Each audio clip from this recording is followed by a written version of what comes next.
I discovered my husband had two names, two families, and a life built on lies. The old woman's voice trembled under the candlelight eyes gleaming like steel.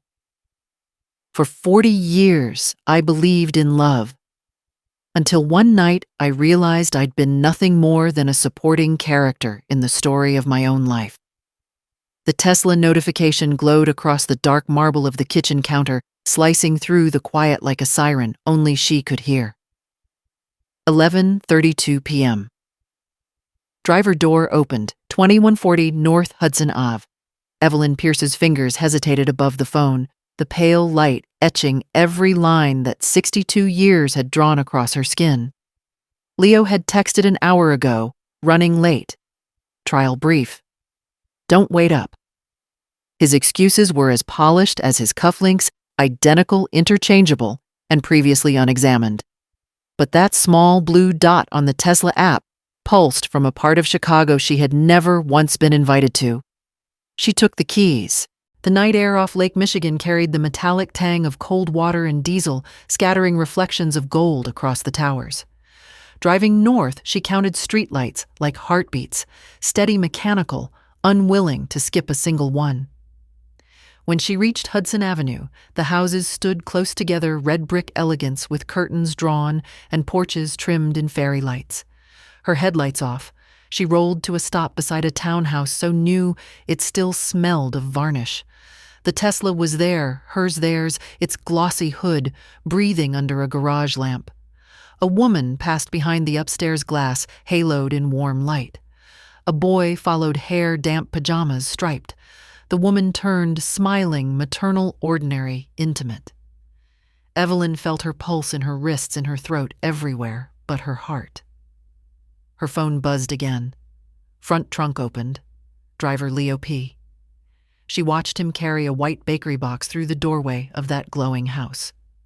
The welcome mat read, "The Sloan House," in gilt letters. She lifted the phone, took a photo, then another. Proof wasn't betrayal. Proof was clarity. And clarity, she decided, would be her weapon. Morning sunlight spilled across the kitchen like nothing had happened. The Tesla key fob sat neatly in its tray, the picture of domestic order. Evelyn stared at it as though it might confess. She made coffee black. Leo hummed Sinatra from the bathroom water running. "Fly me to the moon." His voice was soft, confident, rehearsed.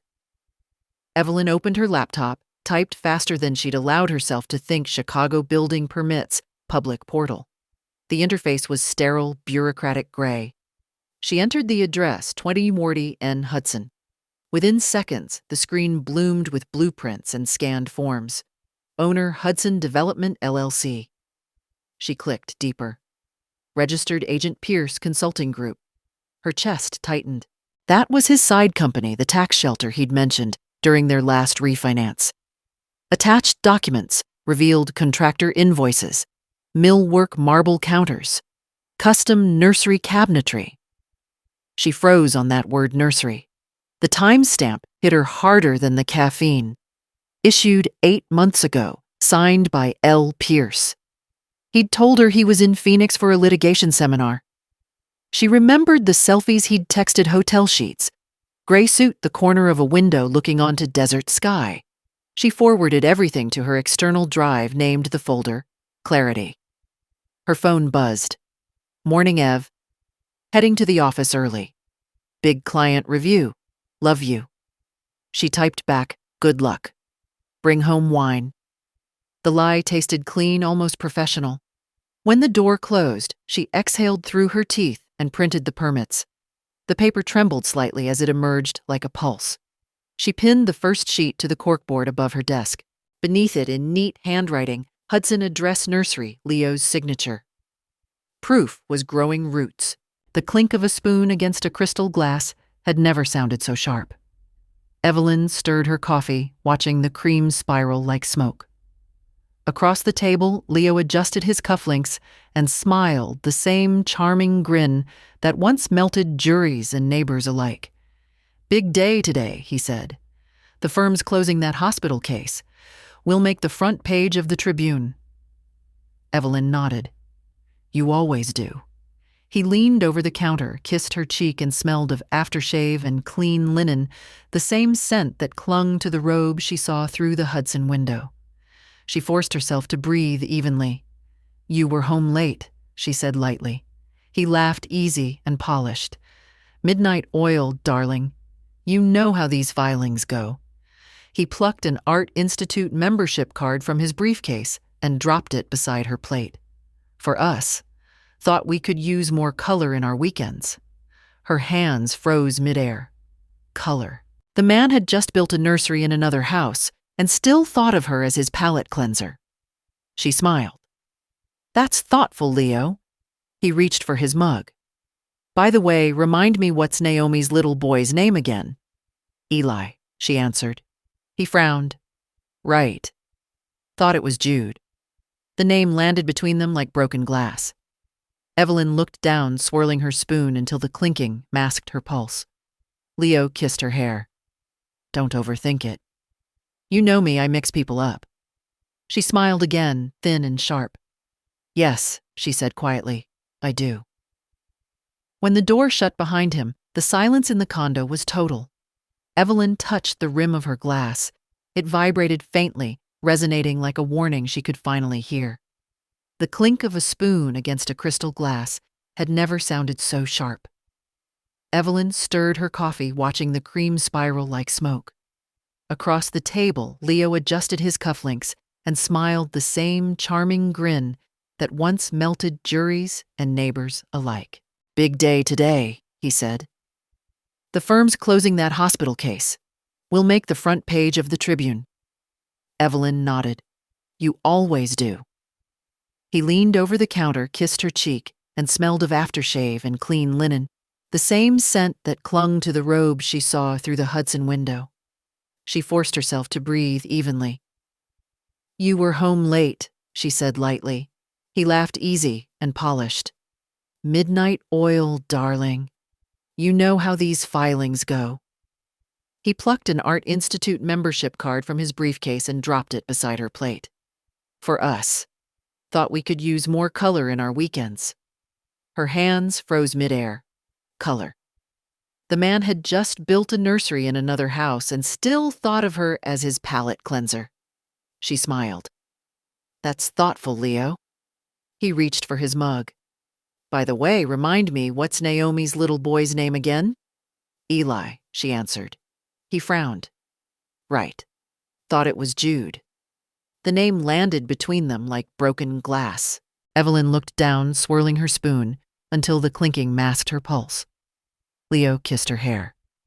Don't overthink it. You know me, I mix people up. She smiled again, thin and sharp. Yes, she said quietly, I do. When the door shut behind him, the silence in the condo was total. Evelyn touched the rim of her glass. It vibrated faintly, resonating like a warning she could finally hear. The River North Design District smelled of espresso and ambition. Evelyn stepped into Sloan Interiors, her scarf pulled high against the wind and her pulse. Inside, the air was perfumed with jasmine and sawdust, that rare mix of art and money. Good morning, sang a young receptionist, bright as polished chrome. Do you have an appointment? Walk in? Evelyn smiled, her voice softened with suburban politeness. I'm renovating a guest room. The woman behind the glass wall turned. Even from 20 feet away, Evelyn recognized the slope of her shoulders, the easy grace she had seen in silhouette through that Hudson window. Sloan, blonde hair pinned loosely, pale silk blouse, a ring that caught the light and scattered it carelessly. Sloan approached, clipboard in hand. What style are you thinking, Mrs.? Pierce, Evelyn almost said, but swallowed the word. Peterson, she replied instead. Something soft, neutral. Maybe for when my grandchildren visit. Perfect, Sloan said warmly. She led Evelyn through a corridor of color boards, ivory mist sage. Her fingers brushed a swatch of green velvet. This tone works beautifully for nurseries. It's calming, timeless. Nursery. The word landed like a heartbeat out of sync. Sloane lifted a tablet, scrolling through digital mock-ups. One image froze Evelyn mid-breath, the same sage paneling, the same light fixture she had seen on the Hudson permit. The client name in the corner, L. Parks. Evelyn leaned closer. "Beautiful," she murmured. "Your husband must adore your eye for detail." Sloane smiled, unaware of the blade in the compliment. "He's my inspiration. He works so hard, sometimes too hard." Her voice carried an affection Evelyn hadn't heard in years. That simple tone, unguarded, trusting, carved through her like glass. A young assistant entered with fabric samples. "These are for the Hudson install, Ms. Sloane. The client just called to confirm Saturday delivery. Mr. Parks will sign on site."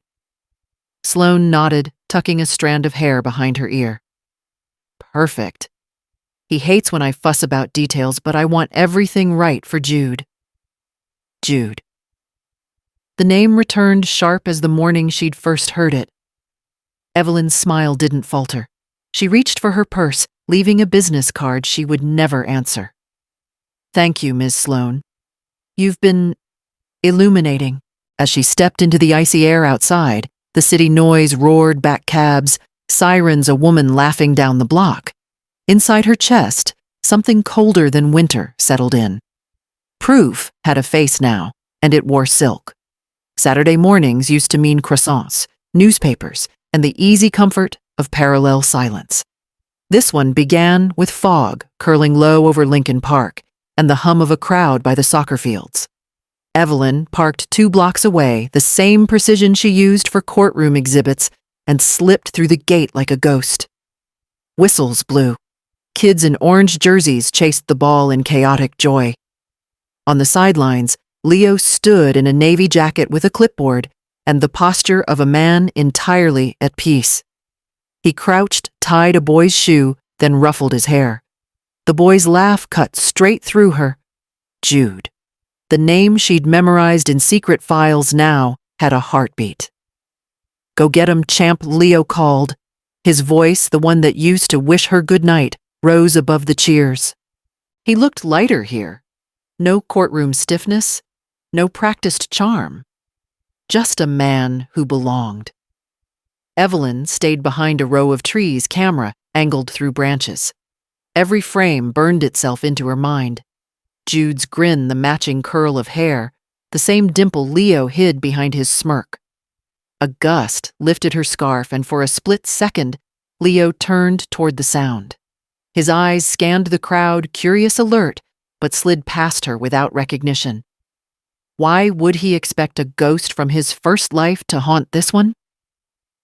When the game ended, Jude ran into his arms shouting, "We won, Dad."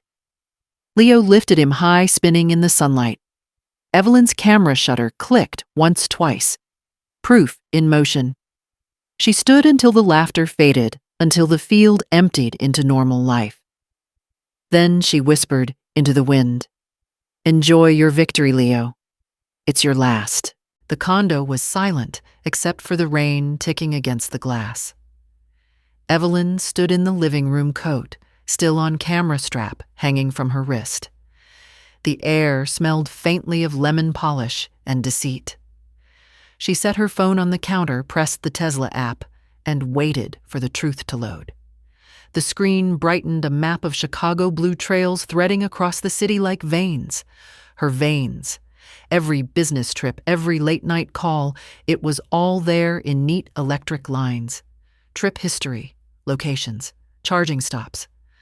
The car remembered everything he didn't think she'd ever check. She mirrored the app to the television. The room filled with white light, the city glowing in front of her like a surgical scan. Date range, last 6 months. She dragged her finger across the timeline. Hudson Ave, 26 visits. Winnetka, 14. Duration average, 3 years, 27 mins. The data pulsed like a confession. The screen flashed again. Driver profiles, Leo P. guest service. She tapped Leo P. The settings expanded. Seat position, mirror angles, favorite music. Fleetwood Mac, the same songs he used to play for her, when they drove to Lake Geneva 30 years ago. He hadn't changed the playlist, only the passenger. Her breath hitched. She clicked through the dashcam logs, something Leo had bragged about installing for safety. Videos loaded grainy and cold, a garage door rising, a woman's hand reaching in to pick up grocery bags, the outline of a child's booster seat in back. The system dated it 2 Fridays ago, the night Leo said he was at the downtown arbitration dinner.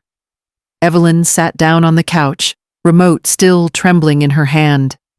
She zoomed closer, paused on a frame where Leo opened the passenger door, leaned inside, and kissed someone's cheek before disappearing into the Hudson house. The camera caught only a blur of blonde hair. Sloane. The TV's reflection painted her face in blue static. She looked like a ghost haunting her own life. She switched screens to her email, attached the exported Tesla log, and sent it to Jameson. Read forensicsconsult.com with one line in the subject, confirm pattern. Then she called her daughter. She didn't mean to. Reflex. A number her heart still dialed before her mind could stop it. The call rang twice before she realized what she was doing and hung up. The phone buzzed instantly. Everything okay, Mom? She typed. Of course. Just a storm outside. Deleted it. Rewrote. Everything's fine, sweetheart. Love you. When Leo came home that night, he found her curled on the sofa, a book open in her lap. Hey, Ev, he said easily, hanging up his coat. Traffic was a nightmare. Was it? She murmured, without looking up. He crossed the room, pressed a kiss to the top of her head, oblivious to the screen behind her, still glowing faintly. She smelled the rain on his jacket, and under it something unfamiliar. Baby powder and vanilla lotion. I'll shower, he said. Order Thai perfect. When he disappeared down the hall, Evelyn muted the television and finally exhaled. The evidence was no longer digital. It was scent sound, the afterimage of another woman's life clinging to his clothes. She picked up the remote, rewound the footage one more time, and whispered into the quiet, Thank you, Leo. You just told me everything I needed. The next morning, Chicago woke to a slate gray sky and the low growl of thunder rolling over the lake. Evelyn sat inside a downtown cafe whose windows wept condensation, clutching a folder thick with printed Tesla logs. He arrived exactly on time. Jameson Reed, mid-40s coat, too wrinkled for Wall Street, but eyes sharp enough to cut glass. Former IRS forensic analyst, now freelance investigator. Mrs. Pierce? He asked, voice steady, unbothered by drama. She nodded, sliding the folder across the table. You'll find dates, mileage, even dashcam video. He thinks technology hides things. It doesn't. Jameson flipped through the sheets with the efficiency of a man who'd seen too many betrayals printed in courier font. He registered 2 driver profiles, he said. After a moment. That's not unusual, but look here. He pointed to a series of microtransactions tied to Tesla's in-car Wi-Fi billing. Every visit to the Hudson address connects to an alternate credit card, not yours. Evelyn leaned in. Who's then an LLC, he replied. Pierce Consulting Group. Do you have ownership in that? No, he said it was a tax shelter. Jameson scribbled a note. We'll start there. If he's financing a separate residence, the money leaves a fingerprint. They always think they can bury it. Evelyn exhaled, feeling the first flicker of something new, not hope, not yet, but direction. I don't want revenge, she said quietly. I want precision. Jameson smiled faintly. Precision's my favorite kind of justice. Outside, rain began to fall harder, streaking the glass until the city blurred into motion. Evelyn watched her own reflection tremble, the image of a woman she barely recognized, one quietly loading her first bullet of proof. The scent of cinnamon and crayons met her before the door opened. Naomi, her daughter, stood barefoot in sweatpants, hair pulled into a messy bun, the very picture of the life Evelyn had once planned for herself, uncomplicated and safe. Mom, you didn't say you were coming. I was nearby, Evelyn said, holding up a box of muffins. Thought I'd spoil my grandkids? Inside, the apartment felt like spring finger paint art taped to walls. Toy cars half buried in rugs, sunlight spilling through gauzy curtains. Evelyn smiled as Eli ran into her legs, sticky-fingered and laughing. She bent to hug him, inhaling the sweet smell of sugar and childhood. Dad's coaching again this weekend, Naomi said from the kitchen, unaware of the shiver that word dad still triggered. Soccer season. He's so good with the kids. Evelyn's smile didn't move. He always liked an audience. Naomi laughed, pouring coffee. Oh, the team finally got new uniforms. Eli said their coach helped pick the colors navy and gold. I told him that sounded fancy. Navy and gold. The same hues of Leo's firm embossed on every business card he ever printed. The irony was surgical. Evelyn stepped toward the refrigerator, her hand brushing across a row of magnets and grocery lists. Between two postcards, she saw a drawing in wax crayon stick figures in front of a soccer goal.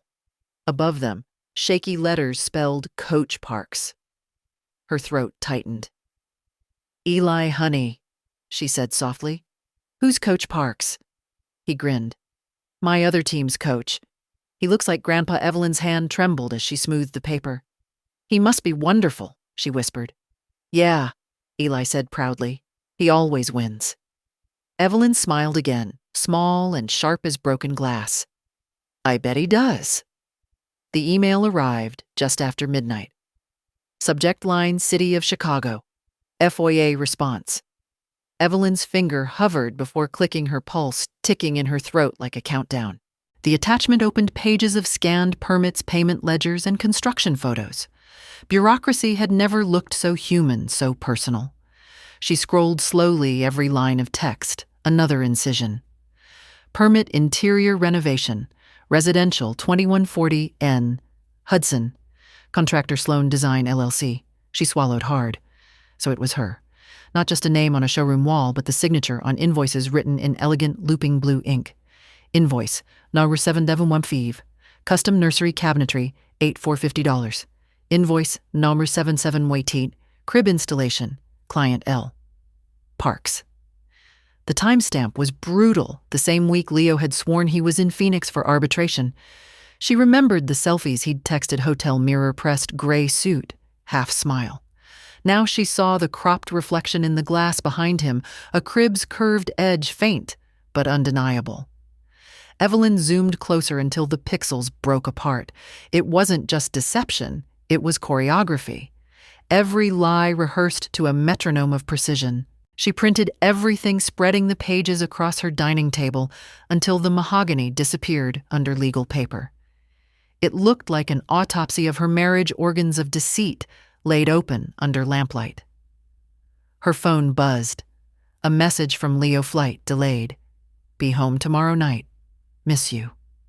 She almost laughed. Miss you. The phrase had no weight, left just static. She typed nothing back, letting the silence reply for her. Then came another ping, an alert from the Tesla account. New location saved. Willow Creek Summer Camp. She blinked. It wasn't one of theirs. She clicked the map, a camp an hour north nestled near Winnetka. The note beside it read, Jude's pickup. Her stomach twisted. He wasn't just building a second home, he was building a second childhood. She emailed the files to Jameson with a single line. He's not hiding an affair. He's hiding a life. His reply came minutes later. Then we map the life. Don't stop collecting. She leaned back, exhausted, the documents whispering around her in the hum of the city night. Rain streaked the window again, and she thought of the woman behind those walls on Hudson Sloan, blissfully unaware she was part of a crime scene written in nursery paint. Evelyn turned off the lamp. For the first time in years, she didn't feel fragile. She felt deliberate. She whispered to the quiet room, You made me the invisible wife, Leo. Now I'll be the woman you never see coming. Outside, a thunderclap rattled the window panes. Inside, her printer, word again, one last page, sliding out, permit completion, certificate inspector signature, approved. The project was finished. So was she. The drive to Winnetka wound past manicured hedges and lakeside mansions, washed in pale October light. Evelyn wore jeans, sneakers, and a ball-cap clothes that made her feel invisible, which suited her perfectly. At the Maple Grove Neighborhood Association, she blended among polite chatter and wine glasses, clinking in the chill afternoon air. Just moved from Evanston, she told a woman handing out flyers. "Thought I'd see what the community's like." The woman smiled. "You'll love it here. The Parks family just moved in on Willow Lane. Nicest people, 2 little ones. Their boy plays soccer with mine. His dad's always volunteering." Evelyn's throat tightened. The Parks family. Even strangers said it with admiration. When the meeting ended, she walked the quiet street alone, leaves skittering at her heels. The Hudson property had been sharp and urban, but this house, Leo's second stage, was all warmth, a white colonial porch, hanging ferns, a red tricycle resting by the steps. Wind chimes sang above the door like laughter. From across the street, she raised her phone and pretended to check messages. The reflection in her screen caught movement, the front door opening. Leo stepped out, a jacket, off sleeves rolled, holding a baby against his shoulder. The baby's tiny fist clutched his collar. Sloane followed, smiling the kind of weary tenderness only new mothers possess.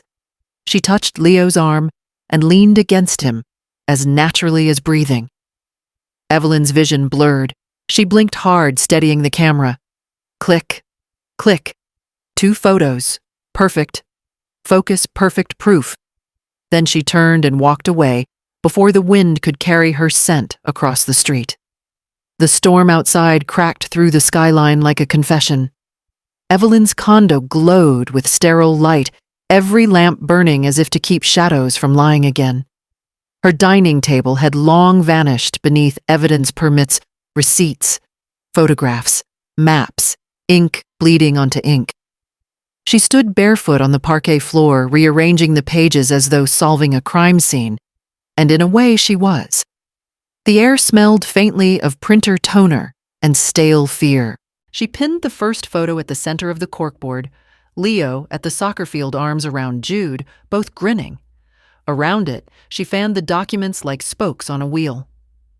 Tesla route logs, FOIA permits, LLC ledgers, and the nursery invoice stamped paid in full. Red thread crossed each corner, connecting time to place, lie to signature. Each knot was a heartbeat, and the whole wall pulsed with truth. She whispered the names as she traced them: Leo Pierce, Leo Parks, Gregory Lane. The aliases sounded ridiculous now, like bad stage names for a man who thought he could direct 2 lives at once. At the top of the board, she taped the final photograph from Winnetka Leo on the porch, holding the baby. The image shimmered in the lamplight, half shadow, half smile. Her phone buzzed on the counter. "Jameson. Got your files," he said. "He's clean on paper but not invisible. The Pierce Consulting Group's routing money to a trust one connected to Jude Parks. There's a tuition account, private academy set up under his alias." "How much enough to prove intent?" Jameson replied. "He's not just cheating. He's laundering his own life." Evelyn stared at the board. The puzzle had completed itself, brutal in its symmetry. For every deposit to Pierce Consulting, there was a withdrawal for Sloane Design LLC. Money moved like breath between them, keeping both lives alive. "You can take this to the state's attorney," Jameson continued. "Tax fraud, bigamy, misappropriation, pick your poison." "No," she said softly. "Not yet. Not until he knows what's coming." A long silence. Then Jameson sighed. "You're playing a long game. Just don't let it consume you." "It already has," she murmured, and hung up.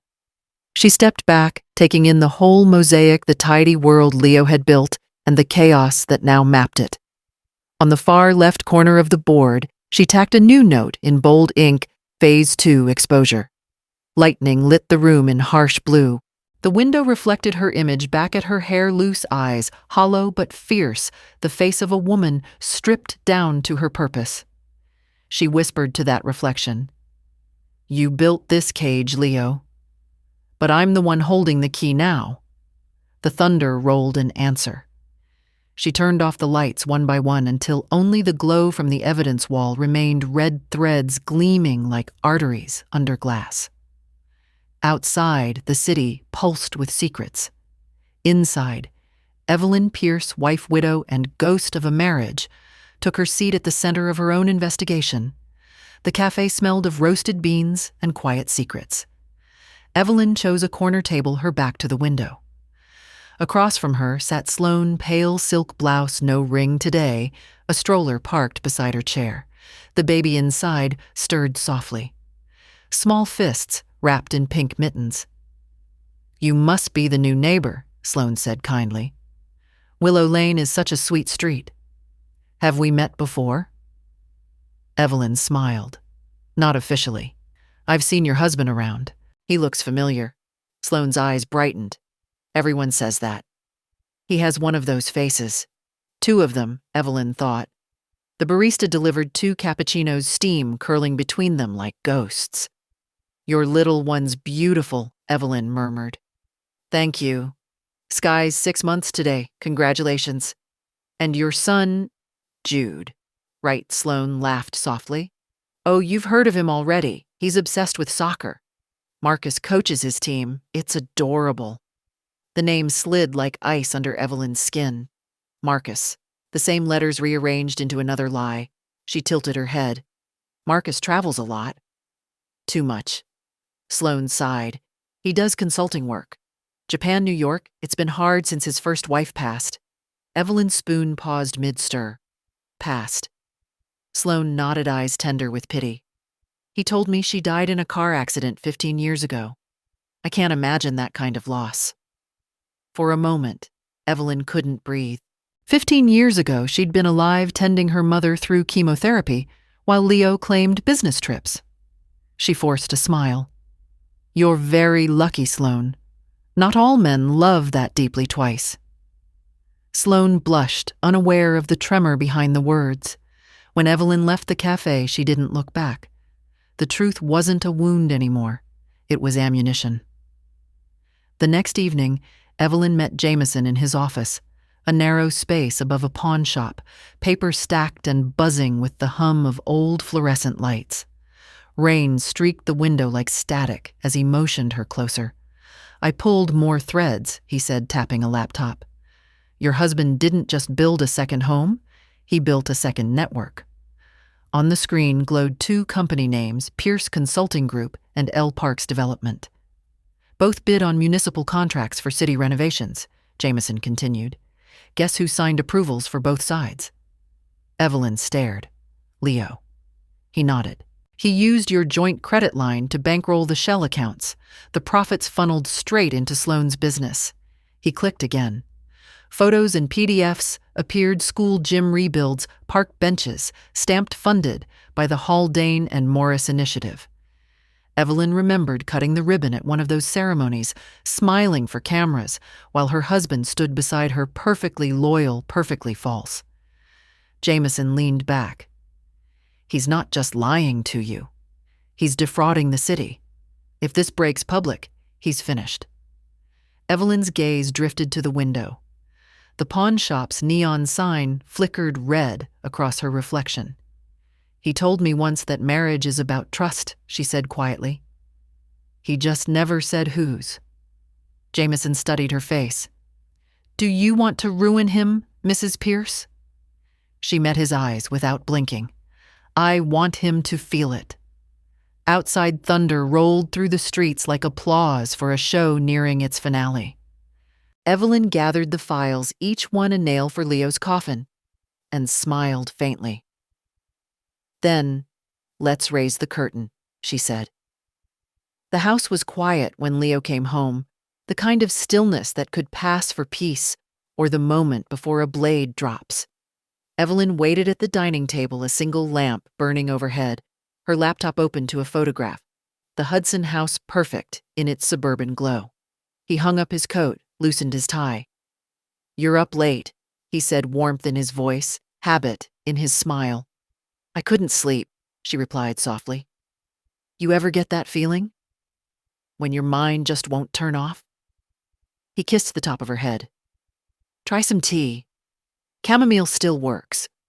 Her eyes never left the screen. "I came across something interesting today." He followed her gaze. The photo stared back at him. The house, the copper gutters, the porch swing. His body tensed just a fraction, but she saw it. "What is this?" "You tell me." Leo chuckled, that low lawyer's laugh, smooth as silk over broken glass. "Client property. We're managing renovations for a trust." "Really?" She clicked to the next image, the permit signed L. Pierce. "Strange. The city says the trust belongs to a Marcus Parks. He looks a lot like you." His eyes hardened. "Evelyn, I don't know what you think you're doing, but this I'm asking," she cut in. Her voice was steady, almost kind. "Because if I didn't know better, I'd say you've been living two lives. But that would make me foolish, wouldn't it?" He smiled again. Gentler this time. "You've been under stress. Your mother's illness. Naomi's divorce? It's understandable you're feeling off balance. Gaslight precise and practiced." She looked at him as though studying a specimen. "You're right," she said softly. "Maybe I am off balance. Maybe I should focus on something uplifting." He exhaled relief, flickering across his face. "Good idea. I've decided to plan a celebration," she continued. "Our 40th anniversary. Something public, beautiful. A night to remember." Leo smiled, pride glinting behind his eyes. "That's my Ev. Always making life an event." "Yes," she whispered, "an event." When he disappeared down the hall, humming, Evelyn closed the laptop and stared at her reflection in the dark screen. Her pulse was calm, precise. The trap was set. The next morning, Evelyn met Naomi in a downtown coffee shop before work. Her daughter looked exhausted, one hand nursing an espresso, the other scrolling through her tablet. "Mom," Naomi said, lowering her voice, "you didn't tell me Dad opened a new trust fund." Evelyn's pulse skipped. "What trust?" Naomi slid the tablet across the table. On the screen, the Willow Educational Trust. Beneficiaries Jude and Sky Parks. Grantor Gregory Lane. "Who's Gregory Lane?" Naomi asked. "Because the digital signature matches Dad's e-file credentials. His initials, his timestamp." Evelyn stared at the name. Another alias. Another universe. "Where did you find this?" "I was auditing for my firm's ethics training program," Naomi explained. "The account routes through Pierce Consulting, Mom." "That's your joint line." The blood in Evelyn's ears roared. Leo hadn't just cheated, he'd stolen her name to fund the fiction. Naomi frowned. "What's going on? Is Dad in trouble?" Evelyn reached across the table, squeezing her daughter's hand. "He's made mistakes, but I need you to trust me. Don't say anything. Not yet." Naomi searched her mother's face, saw the steel beneath the calm, and slowly nodded. "What are you going to do?" Evelyn smiled faintly. "Finish what he started." As Naomi left, Evelyn scrolled through the document again. The trust's registration date 6 months ago, the same week Sloane gave birth. The word beneficiary pulsed on screen like a heartbeat she no longer recognized. She saved the file to her encrypted drive labeled Phase 2, then closed the tablet, her reflection cutting through the black glass. "He made me the guarantor of his lie," she whispered. "Now I'll make him the author of his own ruin." Rain returned to Chicago with surgical precision, slicing down glass towers as Evelyn climbed the steps to Jameson's office. She carried a leather folder edges, worn spine cracking under the weight of her discoveries. Jameson met her halfway sleeves, rolled eyes bright with adrenaline. "You were right," he said without greeting. "Your husband's entire empire is built on mirrors. He dropped a stack of printouts across his desk. Charts, bank ledgers, company filings, all color-coded madness. Leo used Pierce Consulting to funnel money into parks development, then laundered profits through municipal contracts. But it gets worse. His firm Haldane and Morris represented several of the vendors he approved under his second name. That's insider trading by proxy. SEC jurisdiction. Evelyn flipped through the files, her hands steady. And the trust, Jameson nodded grimly. Funded with diverted client retainers, roughly $3 million unaccounted for. He's stealing from his partners, his clients, maybe even the city. Lightning flared behind the window, illuminating Evelyn's face in quick, merciless flashes. "He's not a husband," she murmured. "He's an ecosystem of lies." Jameson almost smiled. "Then let's collapse his habitat." He reached into a drawer, pulled out a flash drive marked Phase 3. Encrypted evidence. Emails, routing numbers, false signatures. Once this hits the SEC and the state's attorney, he's radioactive. Evelyn hesitated, staring at the drive. Not yet. Jameson frowned.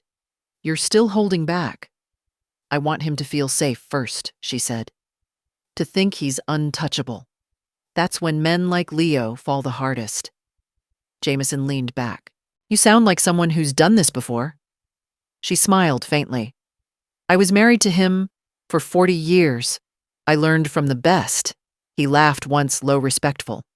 "Then you'll need timing. When do you strike?" Evelyn zipped the folder, her mind already counting days like chess moves. "Our anniversary dinner. He's planning something grand. I'll let him think it's his night. Make sure the SEC's ready to move the next morning." "Already arranged," she said, slipping the flash drive into her purse. "But before that, I want him to see everything crumble. Not from a courtroom, from a dinner table." She stood, rain hammering the window behind her like applause. Jameson watched as she buttoned her coat, composure. Flawless. "Evelyn," he said softly, "you know this won't just ruin him. It'll scorch everyone attached to him. The firm, the partners, maybe even your name." "My name," she said, "is the one thing he doesn't own anymore." When she left, Jameson turned to the board behind his desk, a web of strings and numbers forming a perfect loop around one name: Leo Pierce, Schauer, Marcus Parks, Gregory Lane. Outside, Evelyn walked under the downpour. City lights fractured into rivers along the pavement.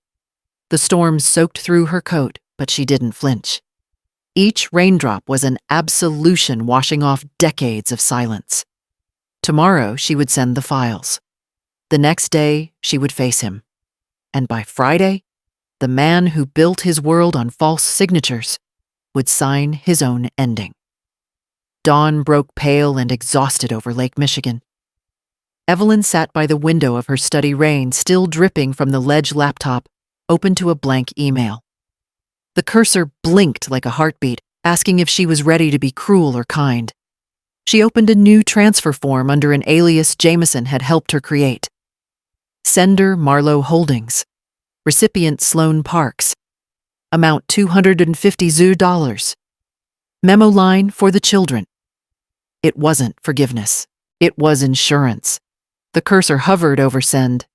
Evelyn thought of Jude's laughter on the soccer field of the baby's fist, curling around Leo's collar, of Sloane's trusting smile over cappuccino. None of them had written the lies they lived inside. They were just breathing the air Leo had poisoned. She clicked. The confirmation beep was small, almost shy. For the first time in months, Evelyn felt stillness. Not peace exactly, but alignment. Her phone vibrated. A message from Jameson Delivery confirmed. "SEC goes live at 8 a.m. You ready?" She typed back. "Almost." She rose, crossing to the wall of evidence. Threads glowed in the gray light, quiet and complete. At the bottom corner, she added one new note in neat script children spared. "Proceed." Outside, the city stirred sirens, distant commuters, waking unaware of the quiet revolution about to detonate in their midst. Evelyn watched the sunrise cut through clouds, turning the rain into gold. "You'll never know it," she whispered. But I just saved your future. The light hit her face like a benediction, soft and final. Tomorrow, the storm would no longer belong to Leo. It would belong to her. The apartment was immaculate, too immaculate. Every surface gleamed, every picture frame straightened, as if order could disguise the chaos waiting to erupt. On the bed lay Evelyn's red dress, draped like a flag of war. She poured herself a glass of wine, the same vintage Leo had once declared too bold for you, Ev. Now it tasted like freedom. On her laptop, the presentation file waited, anniversary final.mp4. She opened it one last time. Each slide glowed with quiet precision photos, documents, timestamps, faces. Truth arranged like an art exhibit. She rehearsed the timing, matching each image to the rhythm of her voice, the rhythm of 40 years unraveling in public. A folder on her desk read, Post-event. Inside, copies of the SEC report. Divorce papers pre-signed by her attorney, press embargoes, ready to release at dawn. The machine of justice was primed, humming under the calm. She walked to the mirror. The woman staring back wasn't fragile or frightened. Her hair silver and sharp. Her eyes unflinching. The wrinkles no longer spoke of age, they spoke of endurance. Evelyn lifted the necklace her mother had left her, fastening it at her throat like armor. "You'll see me now, Leo," she whispered. "Every version of me you buried." Outside, the city glittered beneath the storm clouds. Inside, she practiced her final lines before sleep. Steady, measured, lethal. 40 years is a long time, she murmured, voice low and even. Long enough to perfect a performance. When she turned off the lamp, the screensaver lit the room in pulses of red and gold, the colors of love and blood, both about to be spilled. Tomorrow, she would end the act. The Gilded Lark was the kind of restaurant that whispered wealth. Crystal chandeliers hung like frozen fireworks, and the silverware gleamed under soft amber light.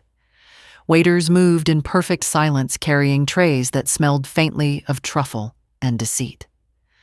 Evelyn arrived early. Her red dress trailed behind her like spilled wine, every fold, deliberate, every breath rehearsed. The maitre d' guided her to the private hall, 40 guests, one long table, and the illusion of a perfect marriage. Leo was already there, radiant in his navy suit charm, lacquered over gilt. "You look stunning," he said, kissing her cheek as cameras flashed. 40 years, Ev. "Can you believe it?" "Yes," she replied evenly. "Every single one." Guests laughed, unaware of the blade beneath her smile. The dinner unfolded like theater, oysters, champagne, to speeches. Leo told stories about their early days, how she used to sketch by the lake, how they'd dreamed of Paris. Each anecdote was a theft of memory, polished until it shone with lies. "Ladies and gentlemen," he announced, tapping his glass. "Tonight is a tribute to endurance, to loyalty, to love." Applause rippled through the room. Evelyn's hands stayed still in her lap, fingers brushing the USB drive hidden in her clutch. When the applause died, she stood. 40 years, she began. Voice calm, clear. "It's true, endurance deserves to be honored. But so does truth." A hush fell. The projector flickered to life behind her, light slicing through the dim. The first image, the Hudson house. Gasps. Someone whispered, "That's not their place." Evelyn continued her tone, surgical. "My husband, Leo Pierce, has lived 2 lives, one here, one there, 2 homes, 2 names, 2 children. This," she gestured to the screen, "is his other address." The slideshow rolled in voices from Sloan Design LLC, photos of Leo on the porch, the baby in his arms. Each image struck like thunder. "Evelyn," Leo said. Voice tightening. "This isn't," she overrode him. "Oh, it is. Marcus Parks. Gregory Lane, all you. Here's your signature." The screen zoomed on an e-file stamp. Same hand, same man, same lies. The room was silent, but for the whir of the projector. Brenda Holt, Leo's partner's wife, stammered, "My God!" Evelyn pressed a key. Another slide, bank transfers, company filings. And while you cheated your vows, you also cheated this city. Fraud, tax evasion, insider trading. Congratulations, Leo. You didn't just betray a woman, you betrayed the law. Leo's face had gone pale, the slick composure cracking under the heat of 40 pairs of eyes. We can talk about this privately, he hissed. After 40 years of silence, her voice sharpened. No. You took my life in public. I'm taking yours the same way. The next clip played, his own voice lifted from the Tesla dashcam logs. She never suspects a thing. It's almost pathetic how easy it is. Gasps burst from the crowd. A wine glass shattered. The chandelier's crystals trembled with the vibrations of outrage. Naomi rose halfway from her chair, tears cutting through her makeup. Mom! Evelyn gave her a small nod. It's okay. Leo lunged for the projector, but Jameson, invited quietly, under a pseudonym, stood first, blocking his way. Sit down, Mr. Pierce. The SEC and the state's attorney already have copies. The crowd erupted, voices colliding in disbelief and whispers. Cameras from 2 journalists pre-tipped by Amara's media contacts clicked like gunfire. Evelyn turned back to her husband. You always said the truth doesn't belong in courtrooms. It belongs in stories people believe. So here's yours. Leo looked broken now, a puppet whose strings had burned. Ev, he pleaded, his voice suddenly small. Don't do this. I can fix it. You already did, she said. You fixed it so well I almost disappeared. She took the final step, holding up the divorce papers Jameson had couriered that morning. Sign them now in front of everyone, or they'll watch you be arrested in that suit. His hand trembled as she set the pen down. The camera zoomed in the room, holding its breath. Leo's signature scrawled across the line like surrender. The pen fell from his hand, clattering against the marble floor. Evelyn exhaled, her voice low but steady. Happy anniversary, Leo. The projector dimmed. Silence filled the space where applause should have been. Then slowly, a single pair of hands began to clap, Patricia, Leo's sister. Then Naomi. Then others, until the hall filled with restrained, painful applause that sounded more like judgment than celebration. Leo collapsed into his chair. Head in his hands, his world dissolving under the chandelier's cold light. Evelyn turned away, unshaken. She reached for her glass, raised it slightly. To truth, she said, and drank. By sunrise, the story had already devoured the city. Chicago Tribune, prominent attorney exposed in double life scandal. Channel 7. Pierce, Parks fraud, under SEC investigation. Evelyn didn't turn on the TV. She didn't need to. The silence of victory filled every corner of her apartment.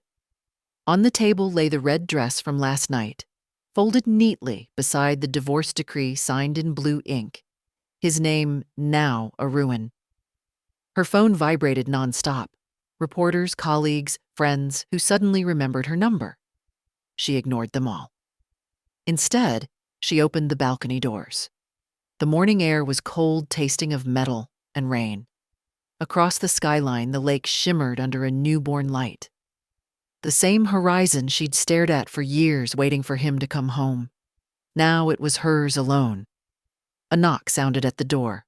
Jameson entered quietly. Newspaper under his arm. No words wasted. He's suspended. Warrants out for asset seizure. The SEC froze both accounts. It's over. Evelyn nodded. Good. He studied her. You don't look triumphant. She smiled faintly. That's because justice isn't joy, Jameson. It's balance. He placed an envelope on the counter. Settlement confirmation. You're clean.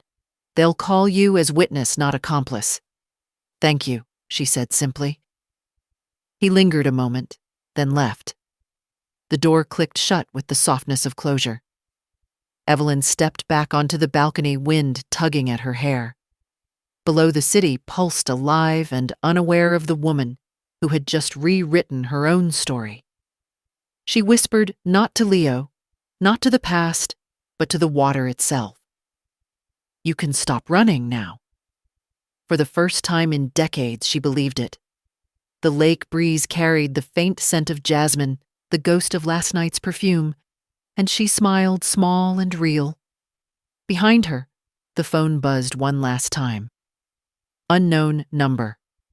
You destroyed me. She deleted it without reading further. The horizon gleamed brighter. She lifted her glass of coffee in silent salute. To freedom, she murmured, and drank to the dawn. 2 years later, Paris woke under a pale spring sun. Morning light spilled over the Rue de Varenne, painting the cobblestones gold and the cafe terraces silver with steam. Inside, one of them, sat Evelyn Pierce. Hair now pure silver, wrapped in a navy coat and a scarf patterned like a watercolor sky. She stirred her coffee slowly, watching people hurry by. Artists, students, lovers, each carrying a story that still had room to change. Across the street, a small gallery window bore her name, Evelyn Pierce. Portraits of an Invented Life. The exhibition had opened the night before. The Parisian crowd had been polite at first, then quiet, then moved. Critics called it devastatingly human. Each canvas carried a fragment of her past, the wife who smiled through betrayal, the woman framed in silence, the survivor who painted her way back to herself. She had titled the final painting, The Woman in Red. In it, the figure stood before a sea of broken mirrors' reflection scattered into light. It had sold before the night ended. The doorbell above the cafe chimed. A man stepped in, tall, wearing an old tweed coat and glasses that slid down his nose. Michael Duval, retired literature professor from Cambridge, and her unlikely companion in this second act. You left before dessert last night, he said, setting a croissant before her. I was worried you'd escaped before the applause. Evelyn smiled. I've had enough applause to last a lifetime. He sat across from her, eyes kind but unintrusive. Then what are you chasing now? She thought about it. The lake in Chicago. The wall of evidence, the 40 years buried under polite smiles. The answer came simple and clean. Peace and color. Michael chuckled. A dangerous combination for an artist. They ate in comfortable quiet, the sound of the city swelling around them. Bicycles, bells, distant laughter. A young couple kissed by the corner sunlight catching their hair. Evelyn watched them without bitterness. The ache had turned to understanding. From her bag, she drew a letter, aged paper, her mother's handwriting still steady. She'd found it months earlier, buried under a floorboard in the old family house. My dearest Evelyn, if you ever find this, it means you've chosen truth over comfort. That's the life I always wished for you. Remember, survival is not bitterness, it's art. She folded it carefully and tucked it beside her passport. Michael glanced toward her gallery. Your show travels next month to London, yes, yes. Then maybe New York. You're unstoppable. No, she said softly. I'm free. Outside, a street musician began to play the accordion, the melody swelling through the spring air, bitter-sweet, defiant, alive. Evelyn turned her face toward the sound, her eyes glinting with the same light that once came from fire. She lifted her cup in salute, not to revenge or regret, but to endurance. To the woman who had walked through humiliation and come out luminous. Michael raised his cup, matching her smile. To what then? Evelyn looked toward her reflection in the cafe window. The woman who looked back was calm, unguarded, whole. To the truth, she said, and to the art of surviving it. They drank. Outside, the bell of Saint-Sulpice rang 11 times each note, rippling through the streets like memory dissolving into air. Evelyn rose, slipping her sketchbook under her arm. Where are you going? Michael asked. To paint, she said, and her smile was young again. There's light today you can't waste. She stepped into the Paris morning coat, fluttering scarf catching the wind. The camera of life pulled back the woman in red, now walking among color, no longer a ghost of her past, but the artist of her future. The rain had stopped leaving, Paris washed and new. Evelyn stood before her gallery window, her reflection layered over the word freedom, printed on the poster behind her. For 40 years, she had been someone's wife, someone's silence, someone's shadow. Now she was her own story, written in color, not fear. As the city lights flickered to life, she whispered to the glass. It was never about revenge. It was about remembering who I am. Then she smiled the kind that comes after survival and stepped into the night. The woman in red, finally whole, finally home. How did this story touch you? Tell us in the comments and rate it from 1 to 10. If it moved your heart, please like, share, and subscribe.